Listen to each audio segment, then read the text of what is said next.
Pues mira, llamamos optimistas a aquellas personas que piensan en positivo, sean las circunstancias que sean, ¿vale? El pensamiento positivo, bueno, la actitud, ¿no? Ese estilo de pensamiento no es una cosa con la que se nazca, sino que es una cosa que se va adquiriendo a lo largo del tiempo. Influyen varios factores, como es por ejemplo el modelado que hacen los padres, los profesores, las personas de influencia, ¿no? Las experiencias que uno va viviendo y el afrontamiento de esas experiencias, así como los resultados, ¿no? Es una cosa que es un estilo, es un hábito el pensar así, y que lo bueno, que como no se nace con ello, es que se puede aprender y por lo tanto se puede modificar. Para esas personas que piensan siempre en negativo, si quieren, con esfuerzo, pues pueden cambiarlo, ¿no? Es decir, por ejemplo, si yo siempre pienso que tras una experiencia de fracaso que siempre me va a salir mal, que todo me sale mal, es muy difícil que yo pueda cambiar y que tenga como energía para poderlo volver a intentar. Pero si en cambio pienso que la próxima vez me saldrá mejor, esa actitud me va a dar más fuerza y más energía para poderlo volver a intentar, ¿no?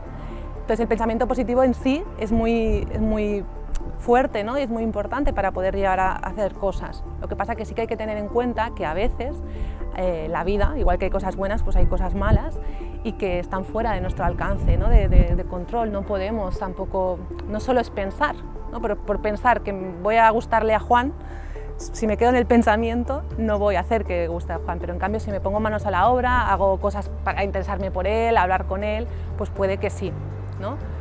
Y que las cosas que no podemos cambiar y que nos afectan, porque evidentemente nos van a afectar y es una reacción normal, igual que el miedo, sí que podemos influir en la manera en que nos puede afectar, en el impacto y en el desajuste, ¿no? Podemos, pensando de una manera más positiva, ese afrontamiento hace que no nos quedemos paralizados, bloqueados y que no podamos continuar. Ejercicios como, por ejemplo, el yoga, que se centran en la respiración, o el mindfulness, pues nos hacen recobrar un poco el sentido de la vida, el parar, porque vamos muy acelerados, ¿no? No tenemos ni un momento para poder pensar cuáles son nuestros valores, cuáles son nuestras creencias, a parar en pensar en las cosas que tenemos, a valorar lo que tenemos, a aprender a ser agradecidos. Pues mindfulness o este tipo de filosofía y de pensamiento también, pues nos ayuda a recobrar este control, a calmarnos, a serenizarnos un poquito.